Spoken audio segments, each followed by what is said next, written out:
welcome everybody. We'll sort of letting people gather.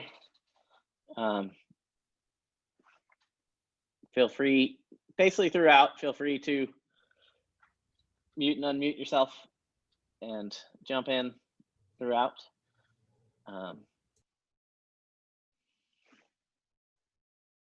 The intent of this, of the Farm&City policy hacking, is that we are all together considering these ideas, and I will be showing and bringing some content, but it's not finished work, and I believe basically the Texas transportation system isn't finished work, and we all need to work together on it.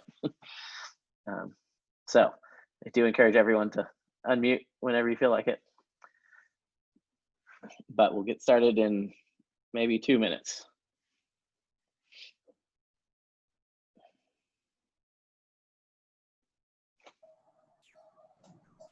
Partially in response to the kind of issues some opponents of Project Connect are trying to raise unsuccessfully, I've been thinking about what will really happen when we have autonomous electric cars 20 years from now. And my answer is there'll be about 20 to 30% more vehicles on the road than now. Why?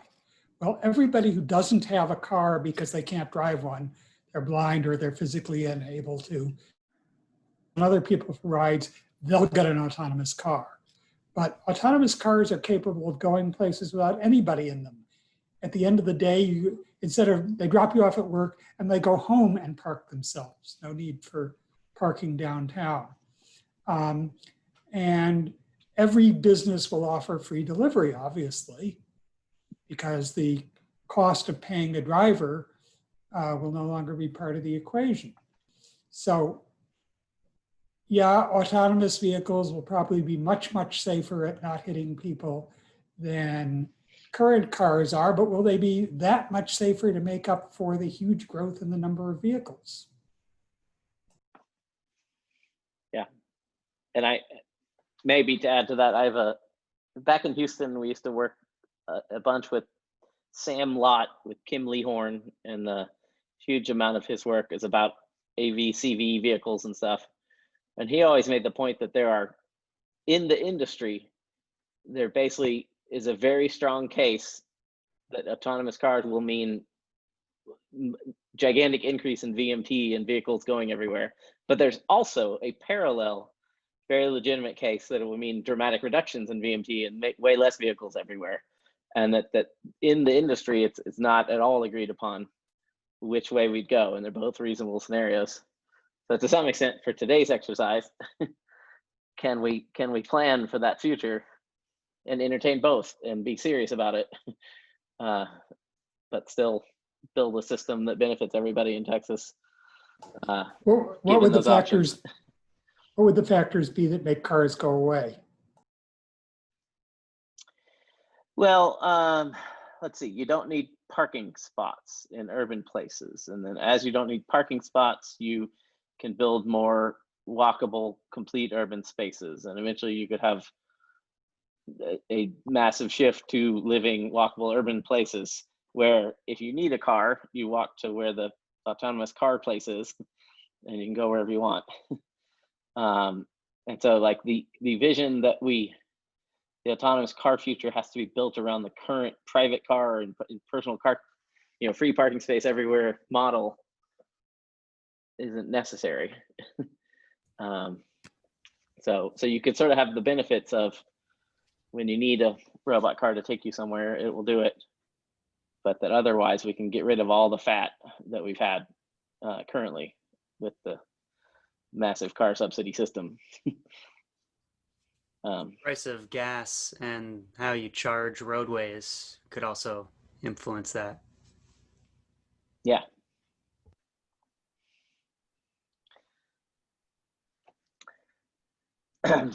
And so, so maybe let's get going. And to some extent, the point of today is to talk about this concept of scenario planning. And can we have better information and estimates of what the future may bring for Texas metro regions? And can we use that knowledge, and can we use community processes we're trying to understand that knowledge to improve our transportation planning.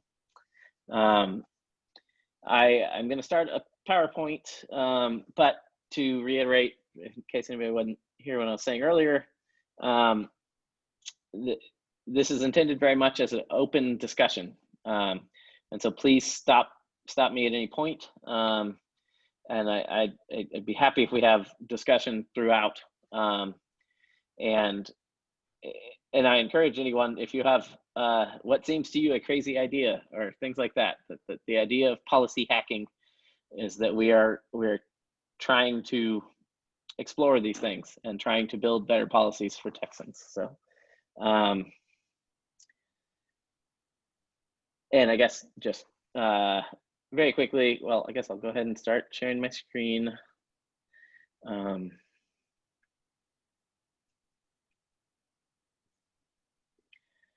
that look fine for everybody? Farm&City is a 501c3 nonprofit. We work on Texas public policy across the state, sort of vertically and horizontally. Horizontally means all across different, not just one policy issue. So we work on transit or safe streets or affordability and urban planning or equity in the decision-making system. But generally, transportation, urban planning, sustainability, and equity issues. And then vertically integrated is that we don't work just at one city or anything. We work up and down at cities, counties, metropolitan planning organizations, and at the state agencies and the state legislature leadership.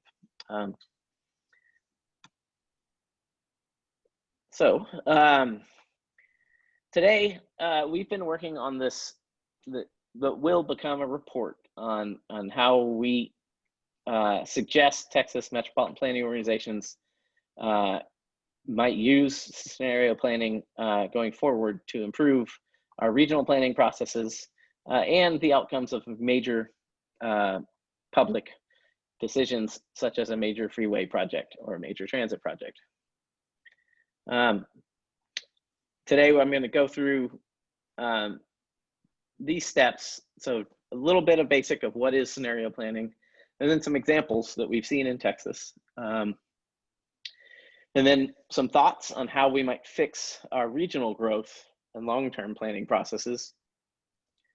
And then talk a little bit about just how we can better entertain a future of safe multimodal access as one possible future for the people of Texas. And then finally, how we can fix our major corridor decision-making processes. But go ahead and say my main points is that I hope we can move to a world where Texas MPOs stop the practice of adopting a single growth forecast and instead head towards a multiple reasonable alternatives situation. And as we'll talk about, some Texas MPOs have already done scenario planning processes, but in the end, they still pick one forecast. And then everything else we do in our transportation system is then judged against that forecast. And I believe we should try to break that. And it actually might require changes to federal law. But let's talk about if we think that's something we should head towards. And then similarly, we need to allow for our travel demand models to, I guess, accept a little more humility, and that the travel demand models need to accept the possibility that we might have very shifting behaviors in the future, and specifically do a much better job of dealing with walking and biking and riding transit and people of all abilities, and also getting away from talking about commuting so much and instead talking about all trips.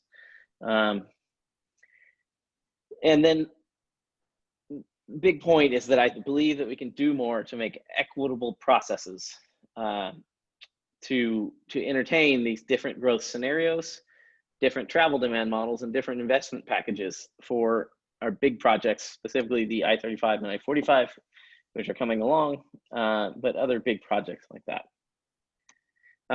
And just so you all know, this is the first in 2 of these events. I have invited a bunch of important people to be here next month, basically representing a bunch of important points of view on how to fix the I-35 corridor in Austin and how to fix the I-45 corridor in Houston. And so I started to get some responses already, but we will announce soon who's all going to be there. And the idea is, part of the philosophy we're saying here is that we are in this together, and we believe that all of us have important points of view, and that we should listen to each other. And so we want to create a venue where we listen to each other, and where each of these entities gets the same amount of time to kind of make their point.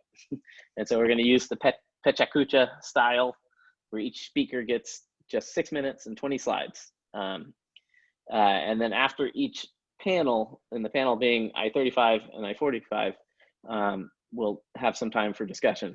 And so that'll be next month, and I hope you all can join us then. So with that, I'm going to get into what is scenario planning, unless anybody has anything to ask immediately. Oh, and also please do feel free to use the chat and to ask questions or just submit concepts or anything you want. So this is from the book Scenario Planning for Cities and Regions by Robert Goodspeed. And it's basically, imagining different alternatives for our future. And I like the way this chart kind of shows that there's both, decisions that we might make that will change where we end up in the future, but also just events may happen or uncertain trends may happen. And that the process is trying to have in a public decision-making process, like a regional transportation planning, how do we meaningfully entertain these different alternatives and turn them into useful metrics and things for making decisions. And so I'll explain to you a little later what my original main point is, somewhat small within this broader world of scenario planning, although I still stand by the original point, which I'll explain. But there's a lot of literature here, and I'm not making up really anything here. And so these are a couple good resources, and this book by Robert Goodspeed it seems to be considered sort of the first, textbook on scenario planning for MPOs or cities. And I did read this whole thing, and I thought it was wonderful, and it's not too long. But then also Reed Ewing is a magical genius, and so there's this best practices book also goes into some of the similar things. And here's a couple other books that really, and one of the keys I will discuss is metrics, and that I believe that Texas metro regions need to move from mobility to accessibility. And so there's a lot of good books, and I thought I would show you guys these ones. But then there also is the U.S. Department of Transportation, Federal Highway Administration, has over the last decade at least put out a series of studies and guides on how DOTs and MPOs should use scenario planning, and specifically always linked to the performance-based planning that is now required by the Federal Transportation Bill.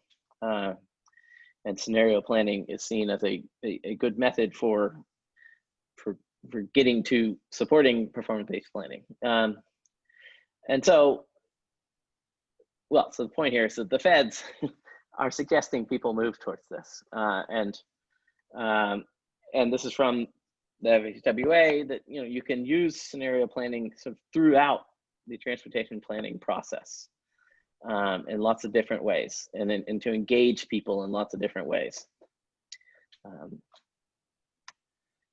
And so some examples in Texas, I guess I'll just say I kept digging, and I knew about the several key examples, but there really have been quite a lot done in Texas. And so I hope we can learn from these and then build upon them and there's some sort of key elements that I think we need to get to the next level here. TxDOT just completed the Texas Transportation Plan 2050, and used scenario planning methods throughout that planning process. And so, for example, this was you could fill out. I thought it was for TxDOT. It was a very good online survey system to get like what's important to you and what would you prioritize when you're planning our system.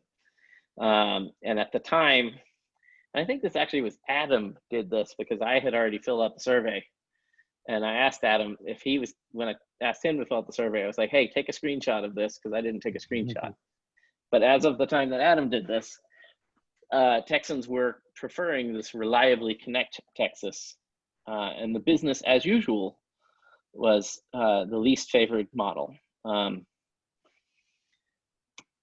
And so this is from recently the Texas Transportation Commission adopted this long range plan. And so they squished together all these different scenarios that they considered. And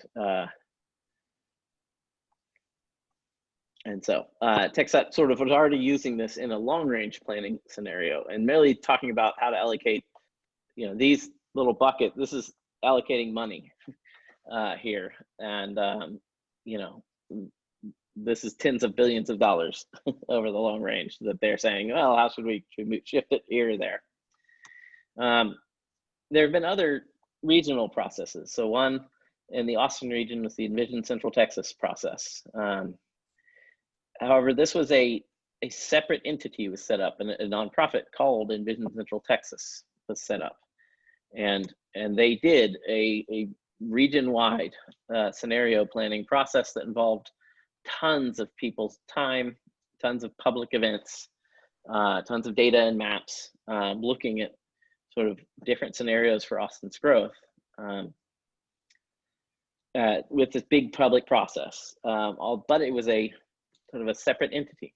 And so a lot of what happened in the Envision Central Texas process ended up changing City of Austin planning and capital area Metropolitan Planning Organization planning, and I would assume some of the other cities and counties in the region. But it wasn't the MPO doing it. And I think the MPO, the Regional Metropolitan Planning Organization, is the unit that should be doing these processes. And I think that was the sort of the great tragedy of Envision Central Texas, is that it was able to be written off and left behind. It did produce this in the Campo, the 2035 Regional Transportation Plan. There were these scenario concepts entertained, and the sort of chosen forecast was moving to the centers concept. However, then in 2040, Campo sort of moved towards a centers and other things. And then now the most recent RTP, there is some good stuff about this stuff, but it's not the plan anymore. And then in Houston, at the Houston Galveston Area Council, there's been some amount of similar work. In the 2035 Regional Transportation Plan, there were meaningful alternatives were considered. And all these little charts, you can see everything that's, well, the envision scenario was the sort of the scenario D, which came out of an envision Houston region process. And on every indicator, the outcomes were better with the envision scenario. Every indicator they published in the guide. However, the trend scenario is also referred to just as the 2035 RTP scenario. So the Houston region MPO went through this process, but still chose the trend, even though all the metrics show that you get poorer results. And so then a little later in the 2040 RTP process, HGAC had some federal money from the Sustainable Communities Grant and did a really robust scenario process of entertaining really just these sort of major concepts for how life could change in Houston region. So there was a less time on the road scenario, and then a greener region scenario, and then a whole scenario just focused on workforce and how does the Houston region develop its workforce, and then a sort of current plan. And these were all considered as a separate process from the RTP, but by the time we get to the actual 2040 regional transportation plan in Houston, there again, it's just one future scenario that's considered for the actual transportation planning process. And then a really exciting thing that's happened recently, or that I became aware of recently, is that TxDOT Houston has developed this SWIFT thing, Sustainable Ways to Integrate Future Transportation. And this is from a presentation at the Houston Galveston Area Council, which is where I learned about it. And it is a seemingly very good complex modeling system, where you can look at alternative land uses, you can look at behavioral changes, you can look at they were very much focused on technology and like, will technology really change transportation in the region, and what does TxDOT need to know about that? But then also how different policies could change things, even entertaining sort of decongestion pricing for certain areas and things like that.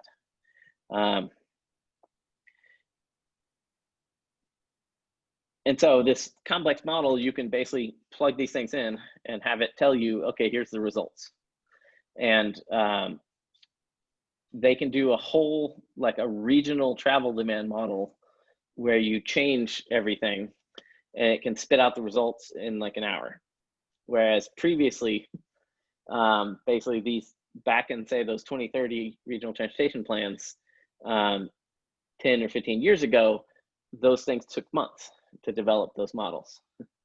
And so the idea here is that TxDOT now has the ability, TxDOT has the ability to meaningfully entertain lots of different future scenarios. However, when they were presenting this, they were very quick to point out that this is only intended as an internal tool for TxDOT Houston, so that TxDOT Houston can prepare for the future, and not intended as a basically something they might allow the MPO to use in a public process. But maybe that doesn't have to stay that way. So those are some examples. There was a question from Harrison Humphrey about what kind of policy shifts were included in scenario D. And so the metrics, I guess it broadly was, more centers and less assuming that the freeways are going to be built out in the middle of the prairie and that there will be a bunch of housing out there. And I guess that's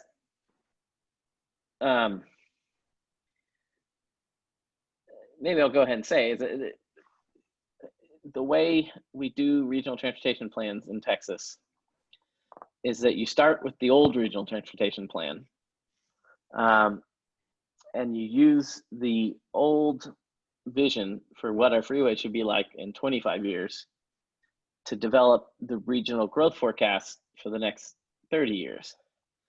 And so like today in Austin, when we're doing regional growth forecasts, one of the inputs in the model is that we would expand like Highway 183 to some ungodly number of lanes, like 14 lanes. And the model assumes that I-35 will add 4 lanes. And then the model allocates housing decisions based on people marginally seeing the benefits of those freeway expansions such that they could live a little bit further out, kind of stuff. And so I think that's part of what that scenario D in Houston was, to break that circular logic chain a little bit, and allow for different style of growth. And so some thoughts on how we could fix this. is everybody happy if I just keep rolling along? Or,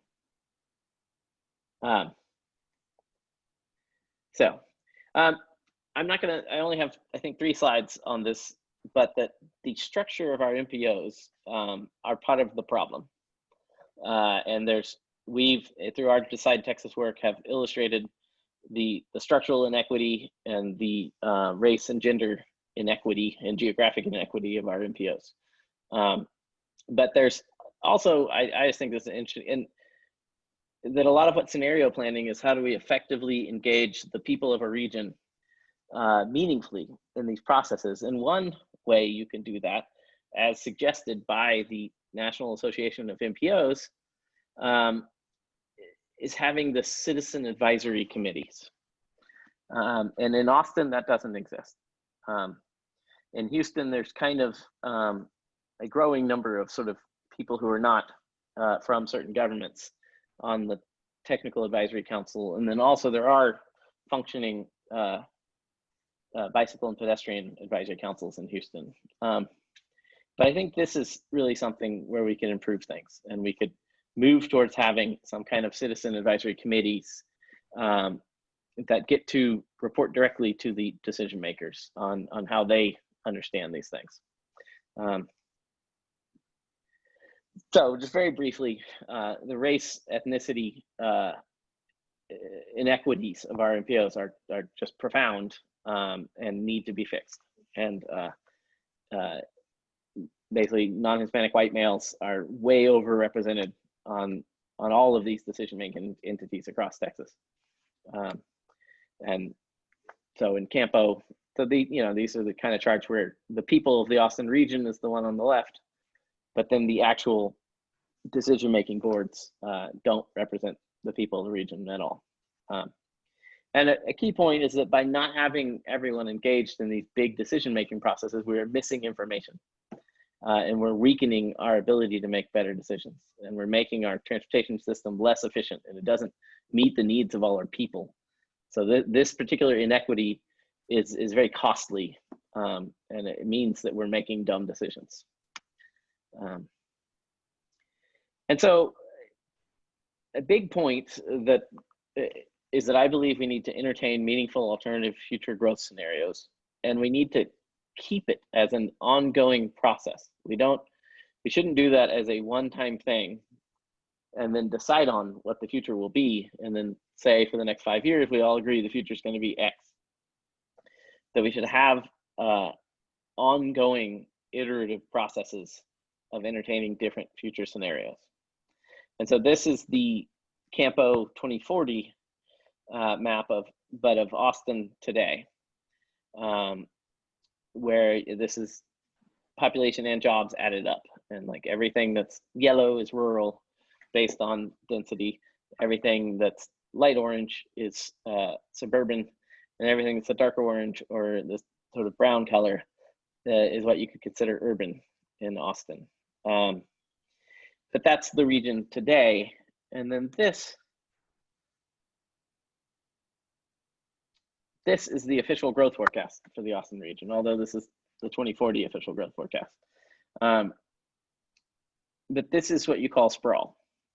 And this map is hundreds of square miles of rural land converted to suburban. And basically keeping the same ratio of the amount of people living in sprawl versus the amount of people living in urban places. And we do know from the Houston area survey that about half the people of the Houston region wish they could live in walkable urban places, and about half the people wish they could live in sprawl. And there's no reason to think that Austin or Dallas is any different than Houston on that measure. And so we today aren't meeting demand of what people want. And this is the cause of displacement and unaffordability, is that we through various policies, primarily MPO policies and then land development codes at the cities, we have made it very hard for the half of Texans who want to live in walkable urban places to find a place they can live in. And our official plan is to continue that strategy. And so this picture means no end to displacement and unaffordability. And so we developed this alternative Farm&City model where we simply just had every transportation analysis zone grow at the same rate. And so this is sort of a sort of like a compromise, just a sort of no bias model for entertaining futures. I think that we need to be able to look at these kind of things, and we need to look at this model and then look back at the other model and say, does it achieve what we want? And so a key point is that our whole forecasting system has been somewhat problematic. And so this is comparing the actually the state demographers data or projections to what actually happened in the Austin region over from 2010 to 2016. And this pattern happened in all of the major urban counties in Texas except for Bexar. And Bexar is a little weird because most of the whole metro region is in Bexar County. But all of the other major urban counties, the Texas state demographer way underestimated growth in the urban counties and overestimated growth in the suburban counties. And then thus, in general, our MPOs use those state demographer inputs as one of the main inputs in their growth models. Although Campo on the 2040 forecast even went further and sort of like allocated more growth to suburban counties and less to urban. And so the result was that Campo saw that basically the forecasts were very off and specifically off, where the major urban county was not allocated anywhere near the growth that actually happened in the models. And there's, you know, it's sort of like there's something wrong with our process there if our forecasts are off and like systematically off across Texas, but it's also equity issues, and it also these things mean money, and TxDOT uses the growth forecast as one of the inputs in how it allocates money, and Campo does in some ways too. And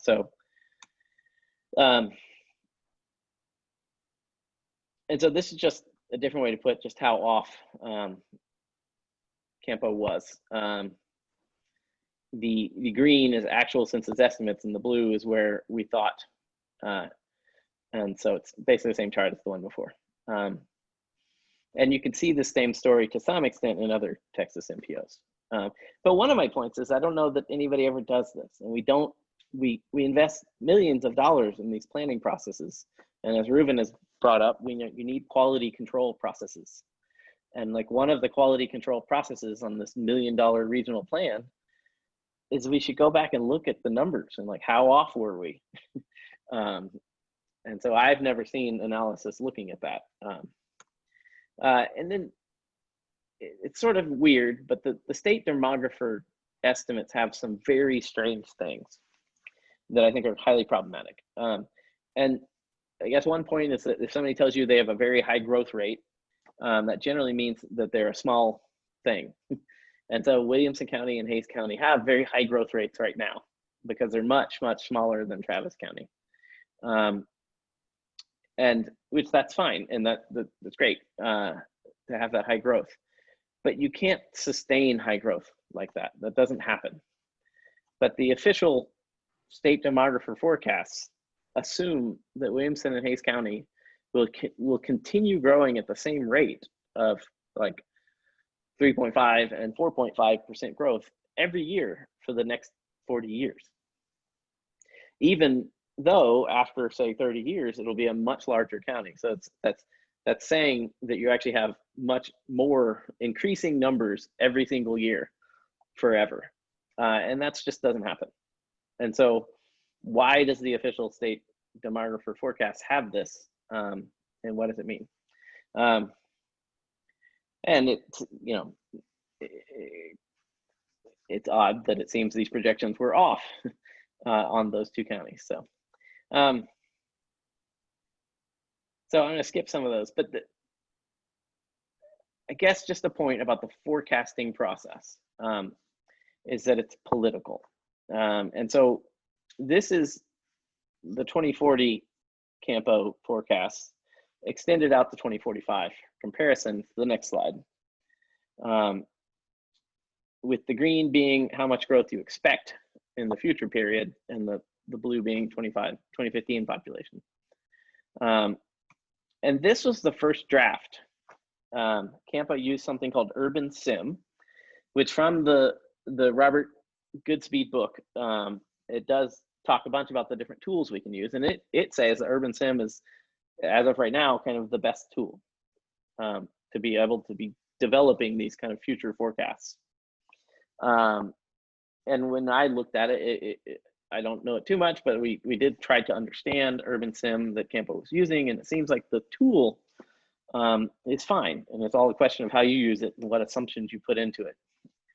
But this was the first run of the model, which radically changed our expectations of Hays and Williamson County, but still very high growth rates. Like that, instead of the previous models have all suggested that Williamson County would triple in population, whereas this new model just said double.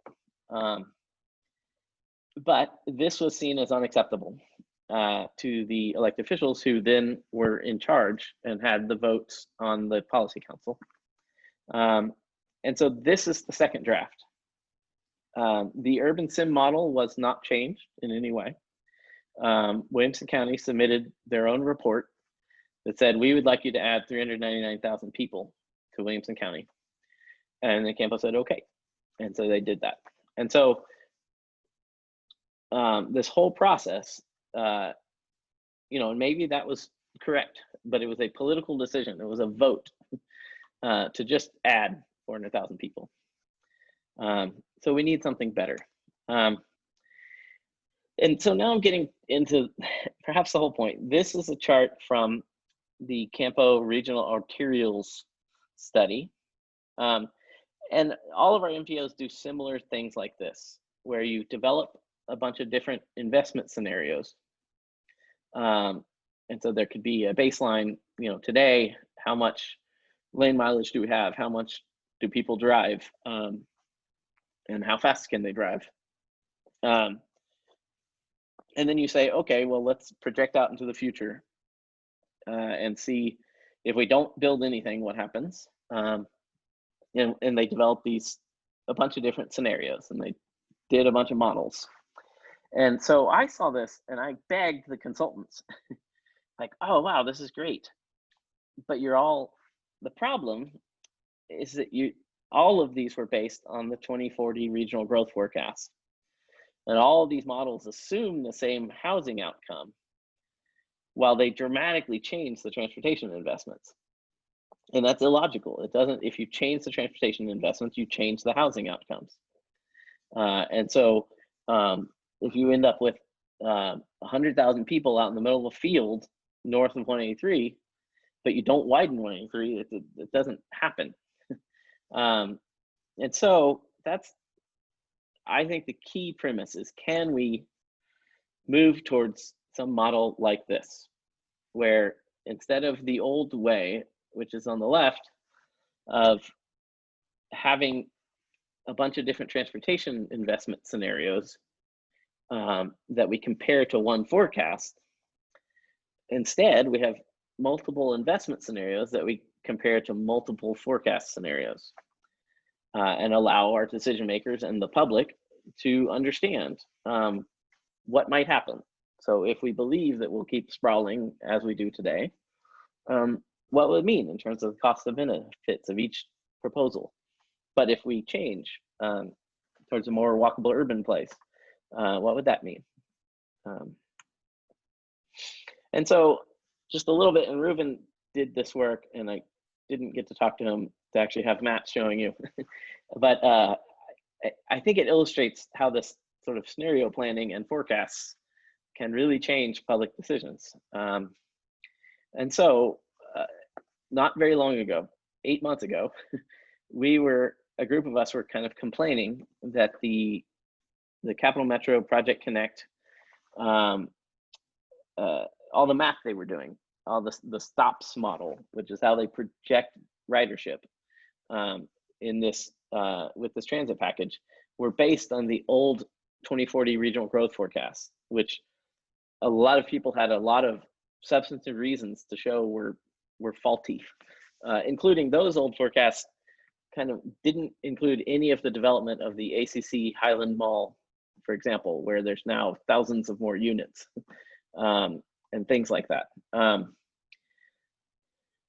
And so Reuven and I worked together, and he did his own version of the same map I showed you earlier, where we had sort of the 2040 established Campo regional growth forecast, but then developed our vision of a sustainable equitable growth forecast, which I believe that one was just that model where every TAS grows at the same rate, and then developed a go hardcore trans-oriented development growth forecast, allocating a lot of growth to around these rail stations, which is a very reasonable thing that has happened in a lot of American metro regions.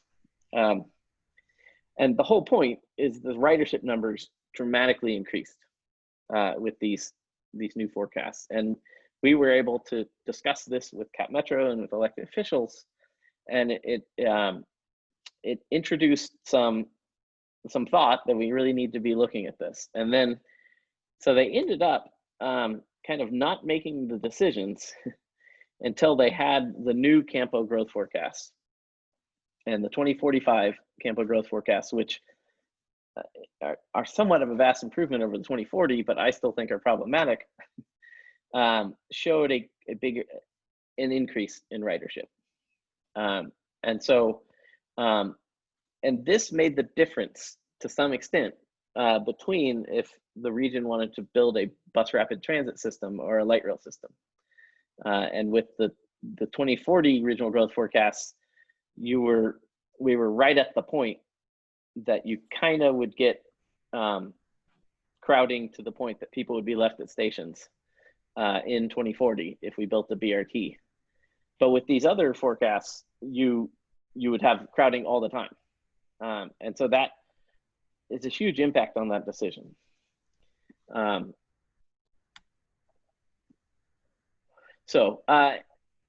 Very quickly, just part of what we need is better metrics. And this is this whole paper I wrote, and I still think it's a good idea. And one of the points is this is from, I think, 2007.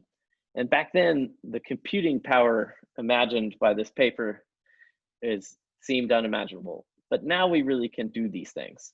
And so I'll explain on the next slide what this proposed. But I did want to point out that there's a lot of good work on measuring access to opportunity, and that we should essentially abandon things like travel time as measures or congestion, that they're not very useful or meaningful measures. But we can now really measure access to opportunity down to the different census tract level. And so we should change our metrics to be about people and their ability to access other people, basically. And so here's these travel contour maps, which is a thing that's been done a lot. And the problem is these maps in the past, people had the computing power to do it for one point, which is downtown Houston in these maps. And then each of these little red lines represents half an hour of travel time to get to downtown Houston. And so this is a neat way to kind of explore how a regional transportation plan might change future outcomes. But the point is that it doesn't matter. Like, what matters is the stuff that you can get to, and not just downtown. And so the proposal I did in the previous map is that we could measure from every point in the region, do this kind of contour map of where are all the places you can get in 30 minutes, and including on transit or walking or biking, and then count how many jobs are inside of that circle. And then we can do that for every point in the region. And then we can impose a new transportation system on that map and do it again. And then we actually can see who benefits from these improvements and how much do they benefit and how much better access to the market do they have. And so I believe that we are at the place where we can do this kind of people-based metrics and really abandon these basically like kind of haphazard old metrics. And so another quick example is that traffic deaths per vehicle miles traveled is a terrible metric. And if you look at traffic deaths per vehicle miles traveled in Texas, comparing our major metro regions, it's all about the same. And that's the way TxDOT and all of us looked at it for a long time. And there was this impression like, oh, it's just kind of the same, you know, it's Texas. But if you look at traffic deaths per capita or per 100,000, which is the way the CDC looks at a public health crisis like traffic deaths, it turns out that Austin is much worse than all the other metro regions. And that's because Austinites drive a lot more than the other metro regions in Texas. And so this metric was hiding the problem, and that driving more every day means more risk of traffic death. And it means you're imposing more risk on everyone else. And so we have to fix these metrics in our regional transportation planning. I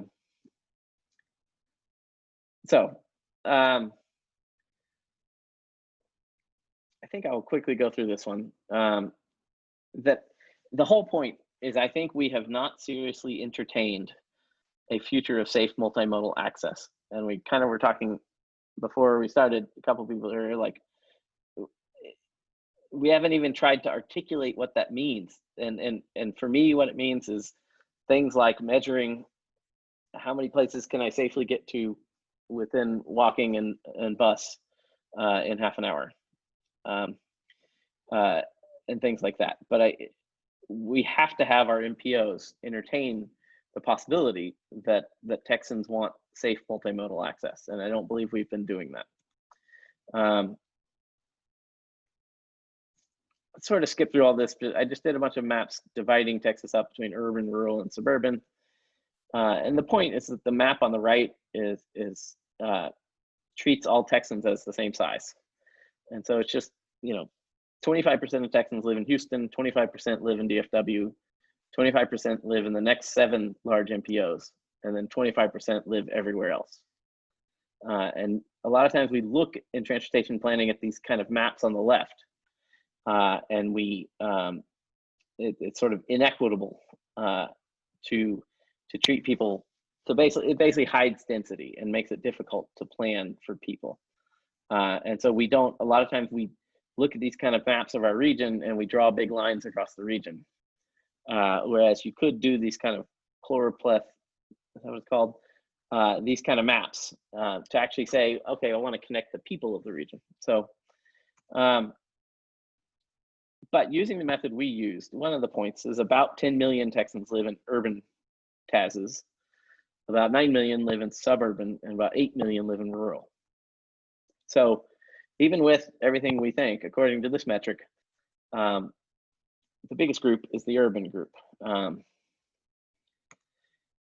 so then we have maps of all the major metros. Everything orange here is urban and red is very dense urban. And this is all trying to compare Campo, just how like San Antonio and Campo really don't have dense urban like, I'll go back a little bit, like DFW and Houston. And Houston really is the most urban place in Texas. And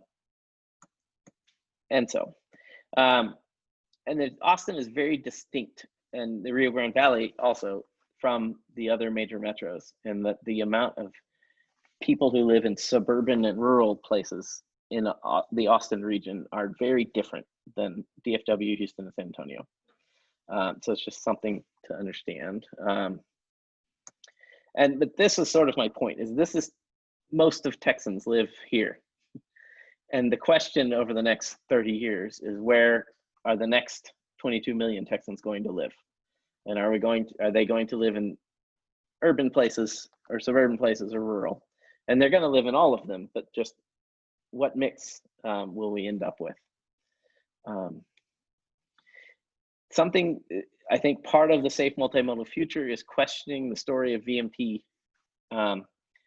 And this slide is very complicated, and there's a whole story about how TxDOT changed the method for counting VMT in 2014. I guess it was the 2015 data that the new method was put in place. And so you had this, before that, this green line is VMT per capita. And before the change, the data showed a steady decrease in how much Texans were driving. But then you have these big leaps back up with the new methodology. And so what it means is it's very hard for us to really kind of get a trend because they changed the methodology. But this chart I did was trying to show that if we believed the trend from the previous 10 years and then just extended that forward, which is the sort of green line projection, you could entertain an increasing population, but that Texas is somewhere near peak VMT, total VMT.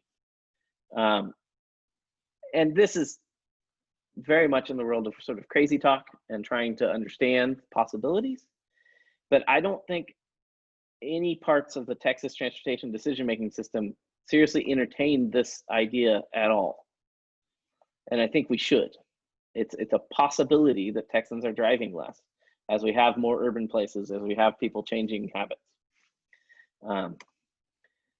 And one of the points there is that like Austin drives a lot more than Houston on average. And so and Houston is a much more developed urban place, and that people have found ways to live less, to drive less.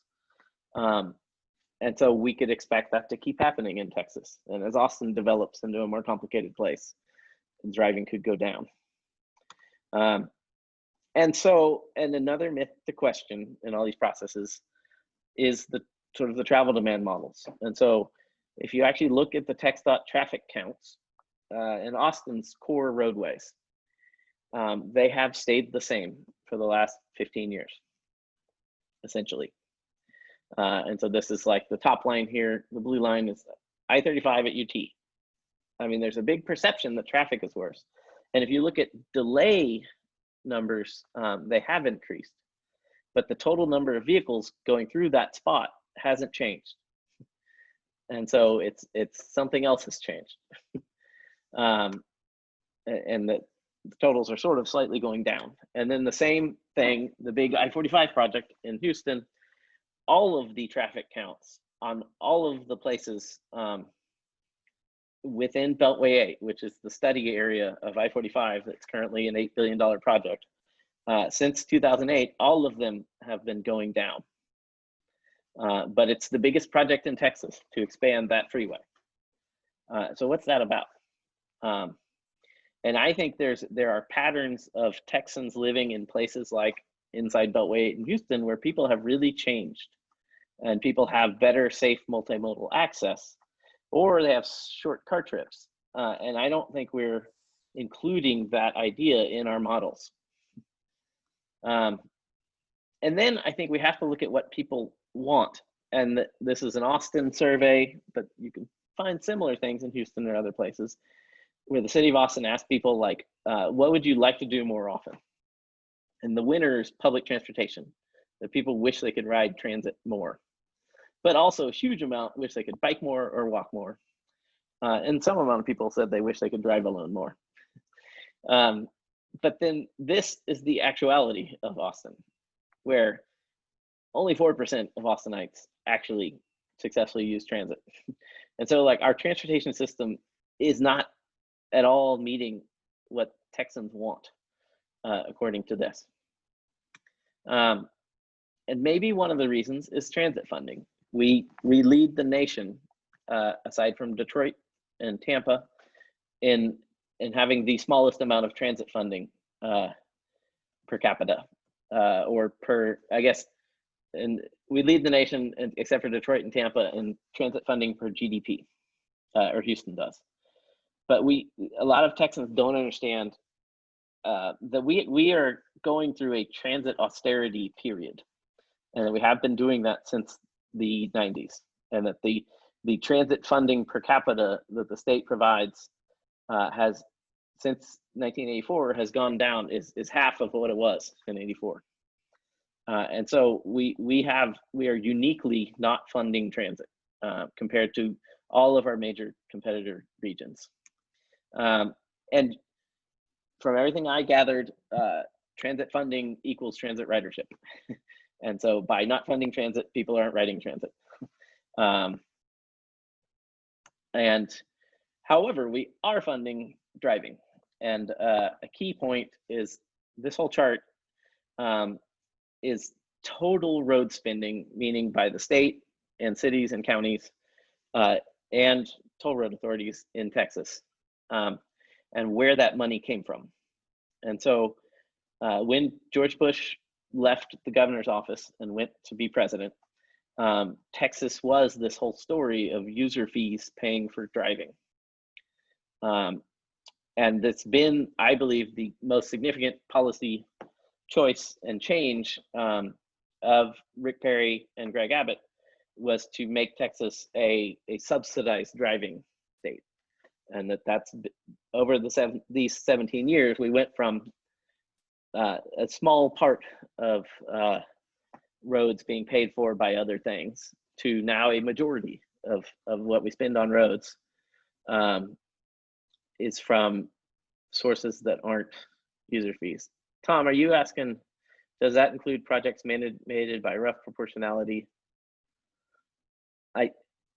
Yeah, so this is from FHWA data just on total spending and where the money came from. So I don't know if that answers your question. Part of what this means, a lot of the money that we spend on roads is city property taxes and county property taxes. But a lot of it is just federal income tax that is sent back to the state through the Highway Trust Fund, which is the Highway Trust Fund doesn't pay for itself at all.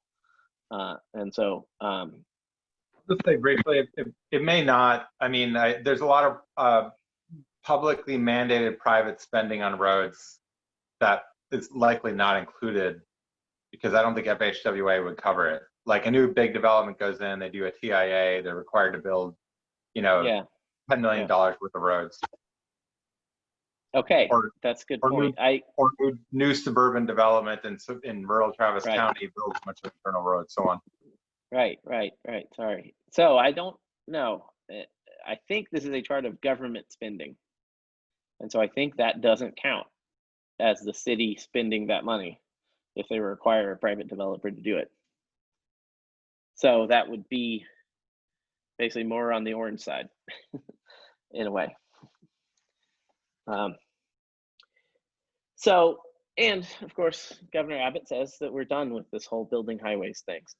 And that when Chair Bug is done with this current round, that's it. We're not going to expand highways anymore. And so what does that mean? Because we have a lot of regional transportation plans that assume that we will continue building highways and expanding highways for the next 30 years. And so what kind of future do we imagine? And is it elite projections of, you know, this kind of fantasy, or perhaps this kind of fantasy, which never will be attainable to very many people, you know, or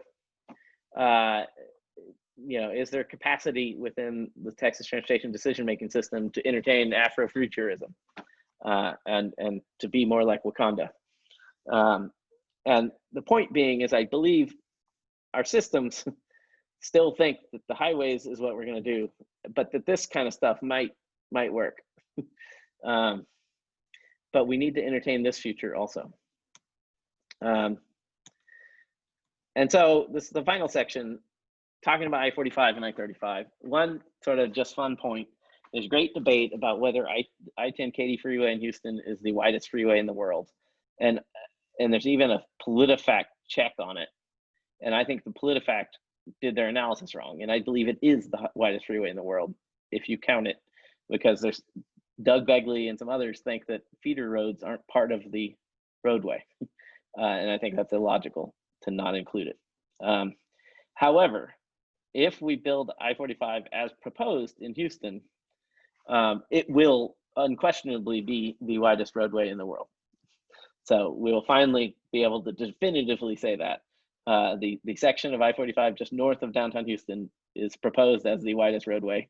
The thing on the top here is there's a Chinese toll road, and it's sort of a trick because it's actually, the actual roadway are these 4 lanes on the right, and the picture is the toll booth. And the road widens to like 30 lanes for the toll booth, but then goes back to 4 lanes. Nonetheless, the proposed I-45 would be wider than this. And then there's a different vision that's been put forward by the city of Houston. And this itself had a scenario planning kind of process that the city conducted to say, you know, what do we want to do with I-45? And so to some extent, we're at an impasse, and what do we do? And how do the people of the Houston region make a good decision here? And then we have I-35, which is actually, there was a recent report put out that I-45 is the most dangerous road in America, the most deadly road in America, which I thought that was like I-35 would have that kind of distinction, but I-35 is a terribly dangerous situation and it doesn't work well. I think both of these projects we need to fix, but can we entertain different scenarios, such as leaving it like this, or the basic text dot proposal as it's been published, or the Reconnect Austin proposal to sink the freeway and bury it and build a boulevard on top and build walkable urbanism all around it and reconnect the street grid. You know, or this is the I-345 vision for just removing the I-345 freeway in Dallas. And the point is, can we at least meaningfully consider these things? And the federal environmental impact statement process requires entertaining meaningful alternatives. And so, and I believe that in general on these kind of processes, we have not really seen meaningful alternatives. And this would be a meaningful set of alternatives for I-35 or for I-45, basically. And so, to pull it all together, I believe for a project like I-35 that the consultants need to be asked to consider at least 3 growth forecasts, which the sprawl forecast would be the current trend, and then an equitable transit-oriented development forecast might be something I would be advocating for, and then we might entertain something in between. But that we need to have, you know, the maps and data for meaningful alternative forecasts, but not just in the regional transportation plan process. Like when we're talking about a major project like I-35 or I-45, we need to test it against different growth forecasts.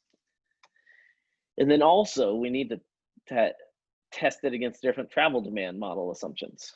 And that basically we should have models that assume Texans will keep driving, or perhaps even that automated cars will cause Texans to drive, or will have increased VMT. We should entertain that idea. But then we also can entertain like ecotopia or safe multimodal access, where Texans dramatically have safer access to walking and biking and transit and things. And then we could do some models in between. One of the interesting side notes from the scenario planning literature is that you always should have at least 3 scenarios and should try to never have more than 7. But between 3 and 7, people's brains can understand. But I was proposing 3. But then finally, we need to have meaningful alternatives for how we invest. And so that, you know, those 4 pictures I showed, you might have a no build scenario, you might have a congestion relief scenario, you might have a safe multimodal access scenario, or something in between. And we need to put all of these together, and we need them all to be covariable in our models. And we need to come up with something like this, where we entertain all of these ideas, and you run the costs and benefits, and these numbers are just made up to try to show that they're different. But you try to understand the costs and benefits. And in the ideal scenario here, this is where you get in, those metrics are so important. And in a scoping process, and say for I-45 or I-35, the goals and the metrics is so important. And so I would want to measure traffic deaths per capita, and I would want to measure like people's access to jobs by transit. And but you also might want to measure travel time if you think that's important, or and then also importantly on the cost side, we're talking about public financial costs, but we also should consider, I mean, I guess traffic deaths should be our costs.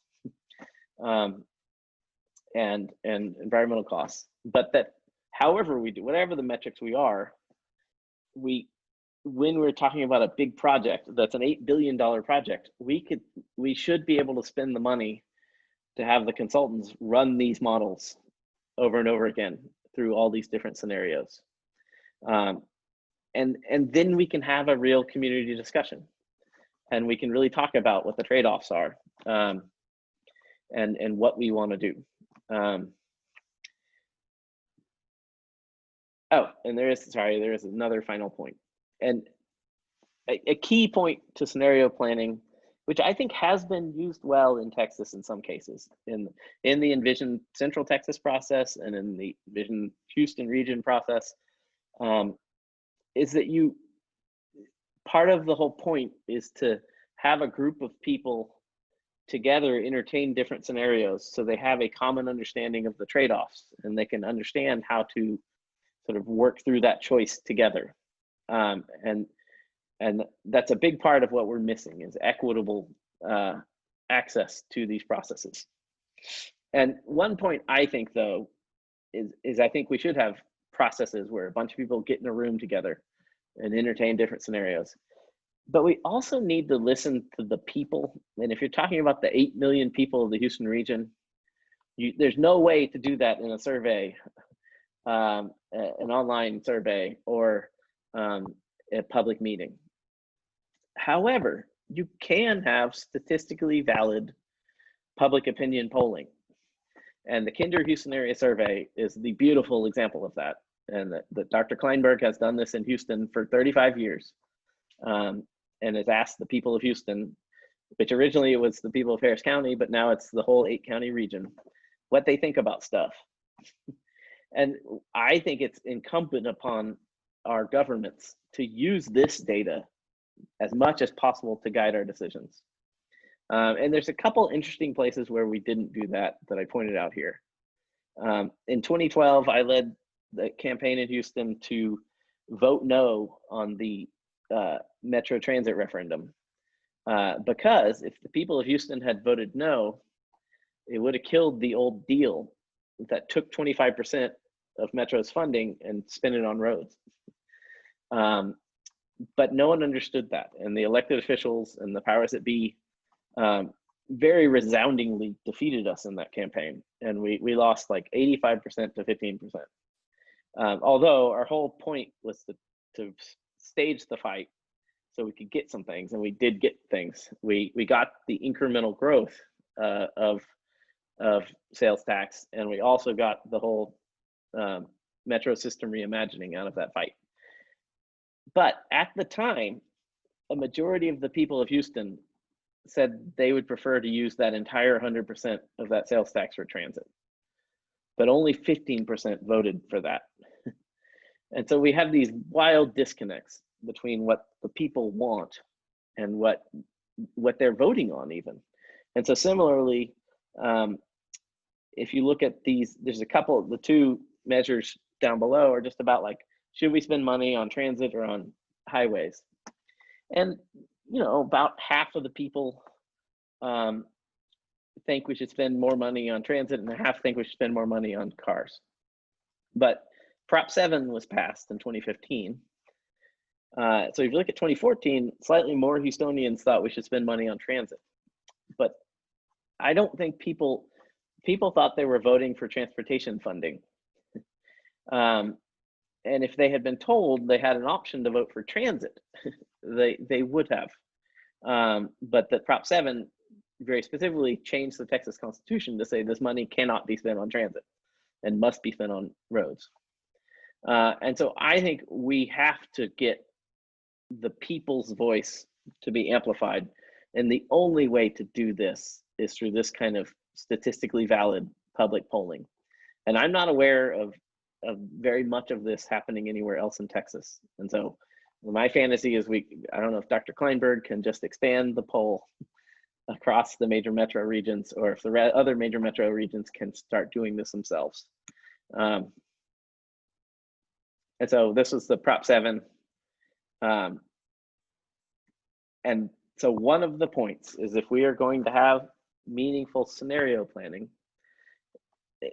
if Texas is going to meaningfully entertain alternative scenarios for what to do along I-35, we need the legislature to remove the restrictions on the funding. And the TxDOT's funding needs to be performance-based. And we need to use metrics and public processes to decide what kind of outcomes we want. And then we need to allow TxDOT to do processes to figure out what kind of outcomes we would get from different scenarios.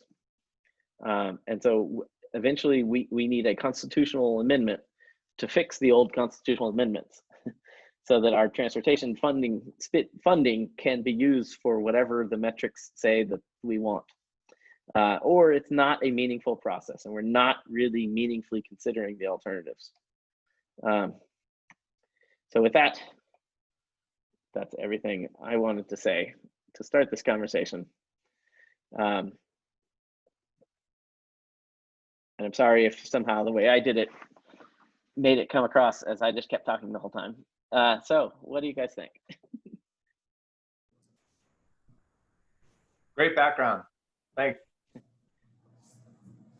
Hey, Jay, I'm Eduardo Calvo. I'm the executive director of the El Paso MPO. Oh, I'm not nice to meet you. sure how I got connected to this, but this is a really, really interesting, really exciting, conversation. And I've been around in this business for forever. But I mean, you just spent more than an hour talking about all over the place. And it is a very complex problem that we are facing, but yeah, I mean, I totally agree that there's a total disconnect between supply and demand when you talk about transportation, right? So MPOs, DOTs, we're more on the supply side, right? And so because we don't control the demand. We have very little control on demand.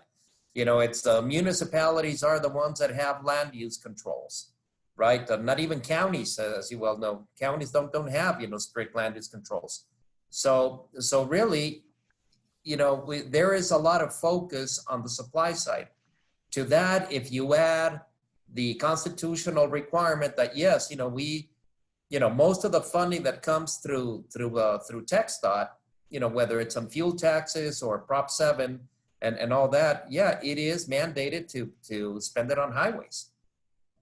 It is, it was refreshing last year I think it was a mobility summit in San Antonio, back when in the day where we used to do things in person, right? I think it was last year.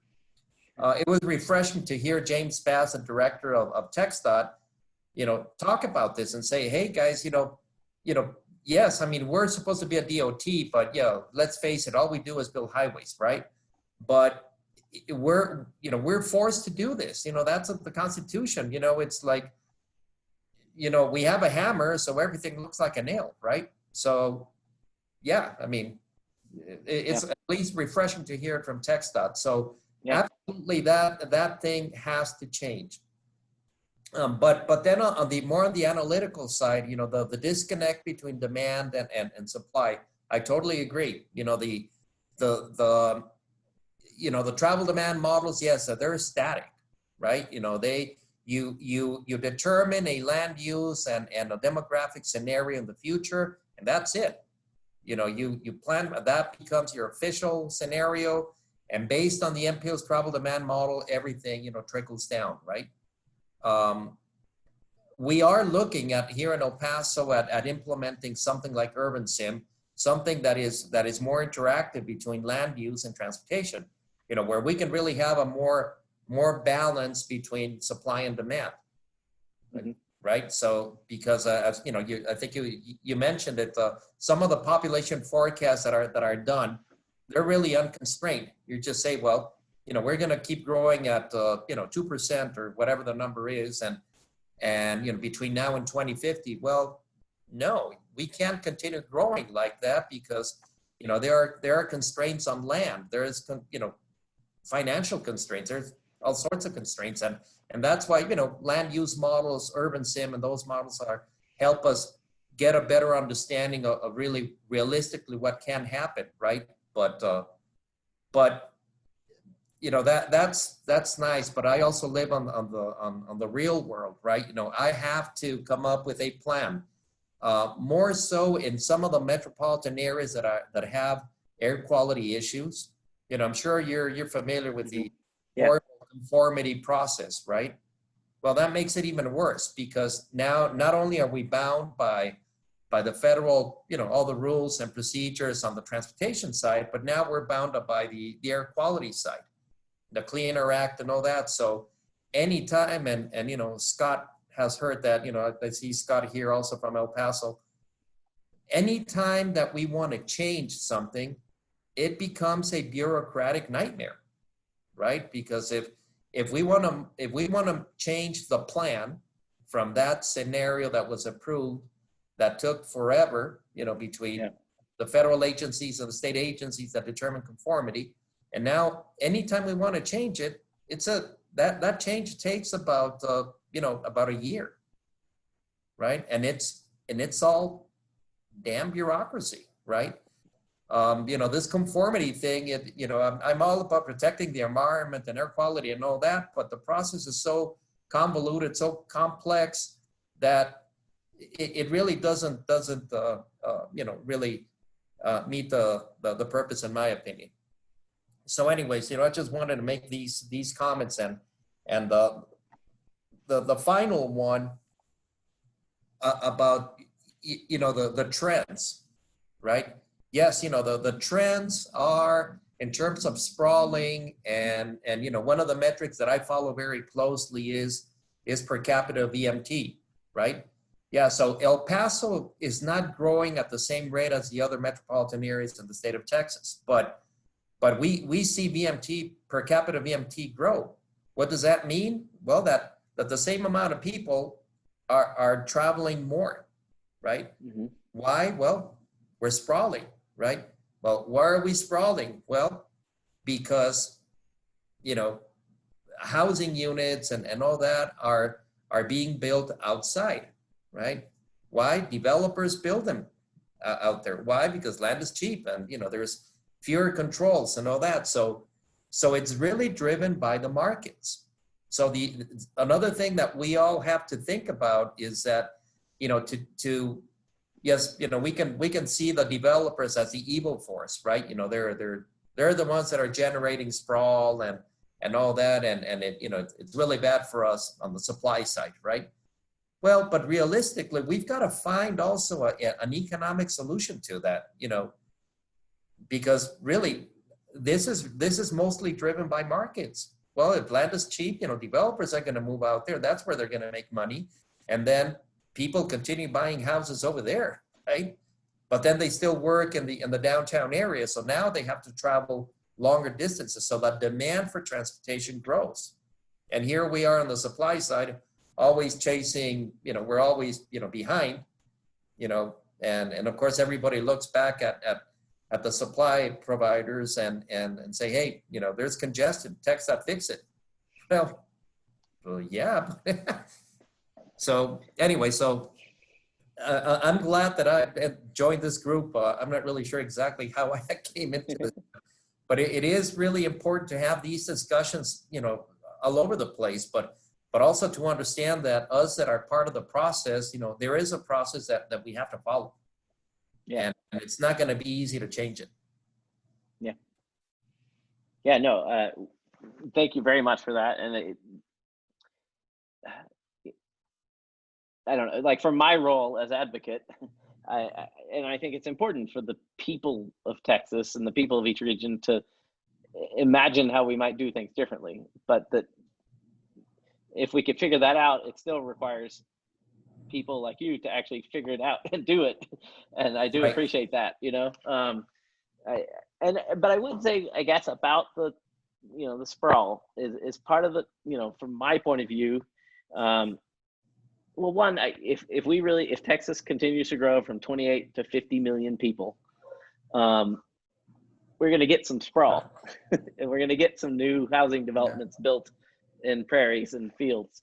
But it's a question of how much, you know, and it's a question of like marginally how much more. And, my history from the Houston region, we were always fighting against the Grand Parkway, which Grand Parkway was built through an area that 10 years ago was mostly unpopulated, and the TxDOT staff said at the presentation of the TxDOT Commission, we're doing this to open up areas for development. And so that was a TxDOT decision and a Houston Galveston Area Council decision to change the market in such a way that people were going to build more houses there. And that's the most pure example where there really was, or basically now there's probably 100,000 housing units along that area where there used to be 5,000. And that would not have happened if that freeway wasn't built. And that the rest of the freeways aren't that clear cut, and it's a lot more complicated, but it is possible that the transportation decision making impacts and does impact that supply or that demand. And so what I hope is that we can develop a process that basically recognizes that and says, yeah, whether we decide to build a road here or transit there or a sidewalk here will impact people's housing decisions, and we'll accept. Let's not pretend that one growth forecast is somehow real and magical. Let's be honest and say that and I would hope by having multiple scenarios we can kind of deal with that we accept that we're not sure where all this is going to go, and so we could entertain multiple scenarios and maybe make somewhat different decisions marginally, but we're not going to end sprawl, and we're not going to destroy all cars anytime soon. But you really could shift our regions, and so that's long term. That's my hope, is that this sort of changing, getting better data and better participation into the process can help us understand the impacts and the options. Right, and let me just make one more public participation, right? Here in El Paso, we're known for not participating a lot. We just went through a process that, of course, we could have done it better and all that, but participation from the public when you talk about a long-range plan is not very good. And I mean, people don't understand 2050. They understand, when you're talking about a project in the vicinity where they live or work and all that. But anyways, but part of the problem also is that, the transportation planning process is not a democracy, right? Decisions are made by policy boards of MPOs, by the Texas Transportation Commission, by groups that, so it's not a democracy, it's not a vote, right? Yeah. And so yeah, you can say indirectly, yeah, because the community elects the officials that sit on policy boards and all that, but it's not a, but I totally agree that more meaningful and statistically significant exercises are necessary, right? Yeah. So, and we've got to be, smarter in how to reach out and get meaningful input from all of the community, because again, you have a public involvement exercise, and whatever the hot topic of the day is, well, those are the people that are going to be participating, right? So opinions are a little bit skewed, but for whatever it is, right? But you're not really capturing the really the values of the goals, more the long-term goals of what people really want, right? So again, all I'm saying, I don't have a solution here, but I do agree with you that piece, in transportation in general terms, we have to do a much better job, because decisions are made by a smaller group of people, and of course politics get involved, and there's financial interest and all the things that we know that happen, right? Yeah. One sort of wild idea, but so this summer I had 4 summer interns, and we spent a lot of time kind of brainstorming this stuff. And one of the things we came up with, which I think I want to keep in the report, is a proposal that basically addressing what you're saying about people don't come to regional transportation plan meetings, and whether or not people could do a better job of coming to people for those meetings is debatable or whatever, but still. But what if we treated it like jury duty?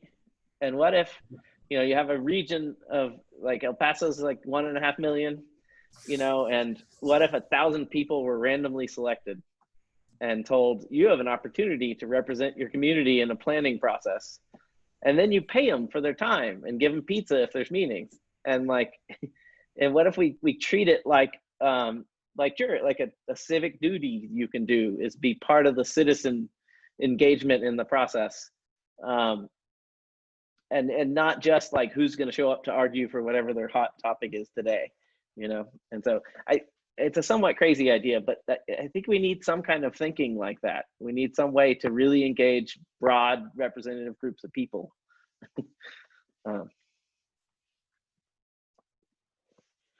Any other exciting thoughts? Well, I kind of have a question to Eduardo. This is Harrison. I'm with Air Alliance Houston, and my main focus is the I-45 project. Understanding the position you're in as an MPO director, if at the state level those funds were freed up and TxDOT were able to use them on multimodal infrastructure and not just highways, would you be supportive of that? And how would your long range plans look different with those funds available?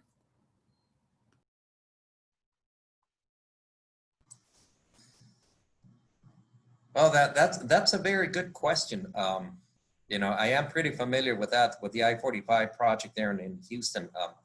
I mean,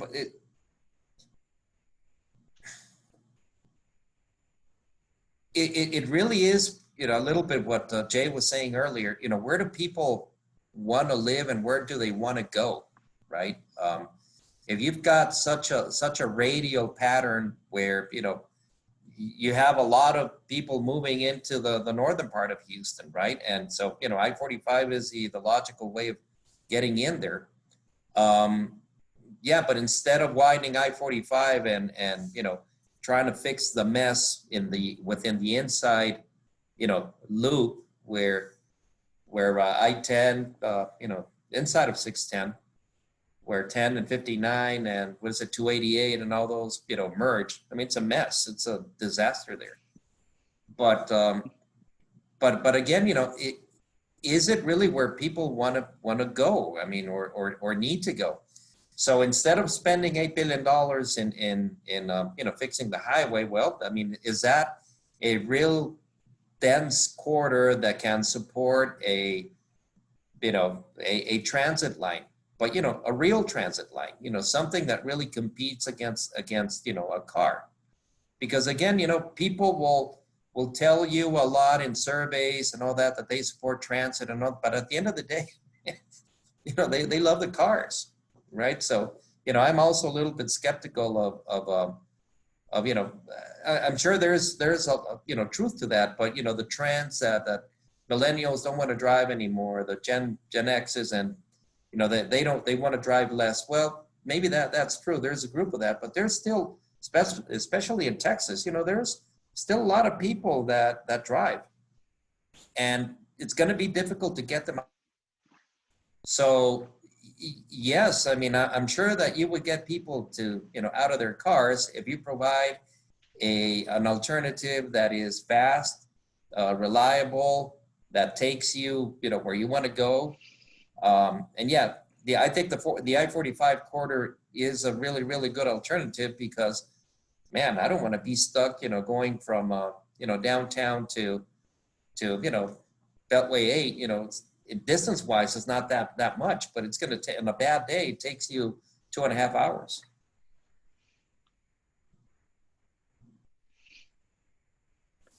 Yeah. And, I mean, I guess I would say that the whole question of whether millennials want to drive or not and all those things,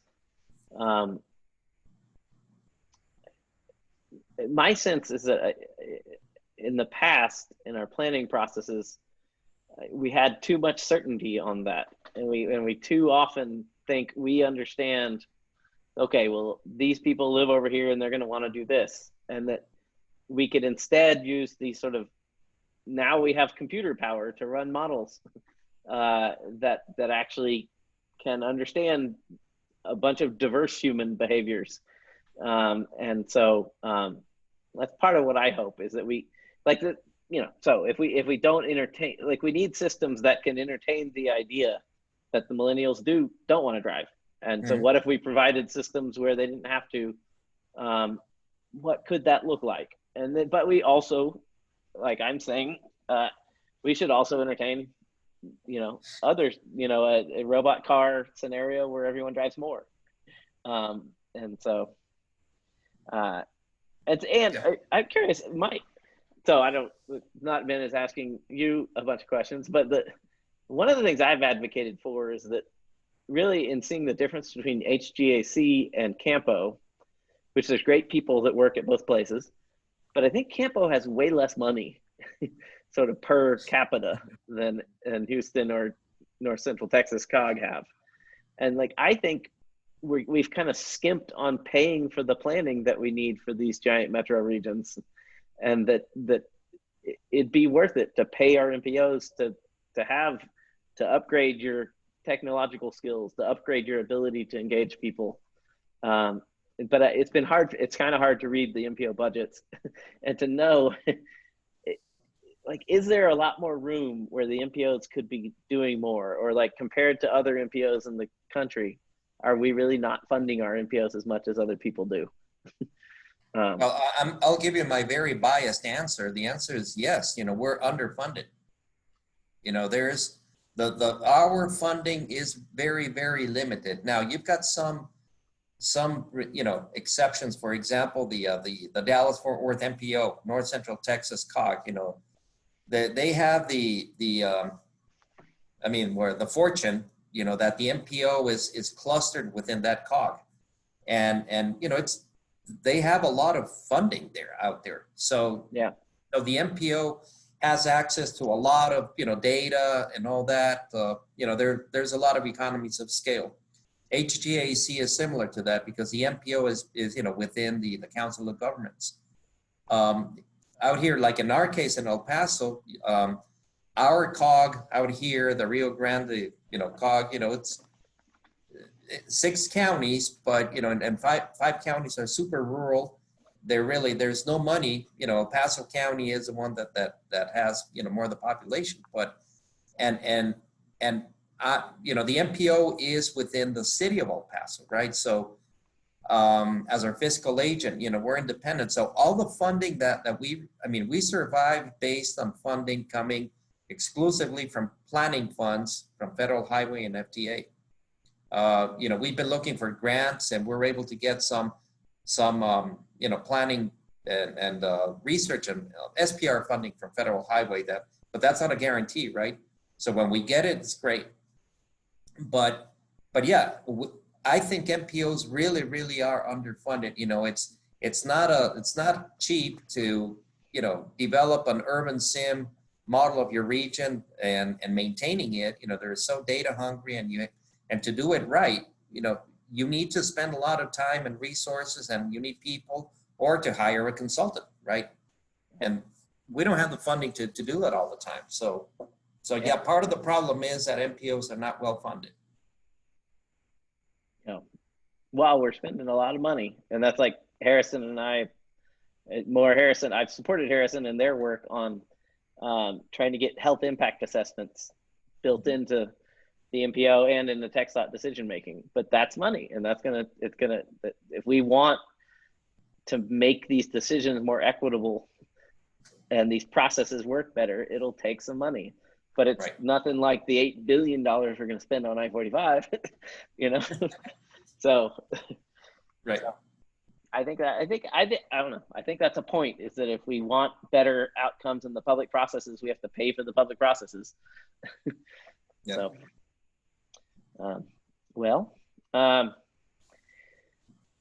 any more burning comments? if not, I thank you all for being here and for being part of this discussion. And I'm sorry if